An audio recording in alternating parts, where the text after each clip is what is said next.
والله هذا ما بصير يتجوز، هذا قصير، ايش بده يشغل مرته بصير بده يضحك ويتمسخر، كثير بيعذبني، كثير يجنني، بدي نقد بنتي 100,000 مرة، بدك تصلي 3 سنين ما تعطاه فرض، حسه معه مرض نفسي. هون مسكت ايدها وبست لها اياها، قلت لها انا بحبك ورح اضل احبك.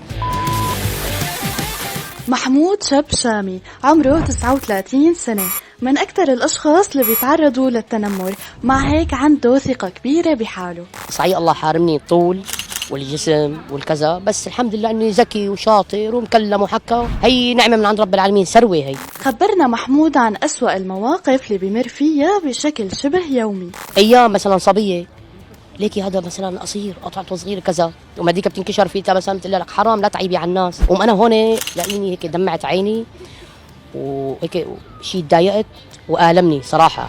يعني بقول إنه لكلاتنا خلقة الله وخلقة رب العالمين، يعني ما بكفي رب العالمين دخيل اسمه، هو خلقة الله، إنه حرموا هالشغلة كمان أنت بتزيد عليه بكمل عليه، حرام. وتعليقات كتيرة من ناس بتآلم محمود بشكل كتير كبير. والله هذا ما بصير يتجوز، هذا قصير، ايش بده يشنقل مرته بصير بده يضحك ويتمسخر، إنه بجوز يجي ولد أطول منه ومرته أطول وكذا. هي طارق الشيخ الفنان متجوز مرته أطول منه وعنده بنت أطول منه، عادي، بالعكس ادعي له الله يبعث له بنت الحلال، بركي الله كرمه بأولاد بأسرة. محمود جربت تتزوج؟ طبعا هلا حبيت انا وحده، تزعلنا نحن واهلها شي فتره، من شي 24 سنه تزعلنا نحن واهلها، بعد فتره رجعت عم اقول لهم لك وينها حنان، عم قالوا لي ليش ما دريت، له تجوزت، بس اهلها بيعرفوا ان انا بحبها، قلت خلاص مالي نصيب، شوف قامت شفتها اخر توديعه انا وطالع من عندهم شفتها، هون مسكت ايدها وبست لها اياها، قلت لها انا بحبك ورح اضل احبك، وانا اخذت صورتك من اختك رح اطمن محتفظ بها، وصورتها لهلا عندي من 25 سنه، هي لابسه بدله العرس، هي بتحبني وانا بحبها، بس الله بعث لنا واحد صراحه يعني متريش، يعني كان عنده بيت وسياره وحالته منيحه. بس هي كانت قبلانتك بوضعك الصحي وحاببتك هيك مثل ما انت.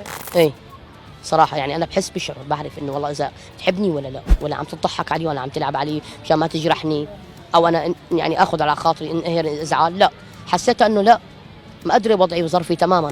ويا ترى في صبية تانية حبة محمود من قلبه غير حنان؟ وفي وحده تانية كمان الله يذكرها بالخير اسمها صفاء، بس ابوها كثير بيعذبني، كثير يجنني، يعني مثلا مره بيقول لي مثلا بدي نقد بنتي 100,000 مرة، بدك تصلي 3 سنين ما تعطاه فرض، حسه معه مرض نفسي، سويعاتي، يعني كل مره بيقول لي شكل، مره بيسلم علي، مره بده اياني، مره بيرفضني، انه انت مو قادر تحمي بنتي، بكره اذا شنقلتها وانت ما في بايدك مصلحه ولا عندك بيت، قام اعطاها لواحد، قام انا دعيت عليه، يوم دعيت عليه قام دعيت عليه، قلت الله لا يسامحه مثل ما حرمني اللي انا بحبها، قام الله بعث له واحد شلحوا البيتين والدكان والبنت اخذها ببلاش، بعدين الاب صار ينام بالخرابه هو ومرته. طيب احيانا ما بتقول انه يا ريت ما دعيت مثلا؟ اول ما تجوزت اسبوع حردت وراحت لعند ابوها، قالت له صراحه انا في شخص بحياتي عني انا، قال لي في شيء بينك وبينها، قلت له لا، انا هاي البنت كان بدي اياها، بس ما صار الاسم ونصيب، ولهلا ما بتروح، عندي صورتها كمان.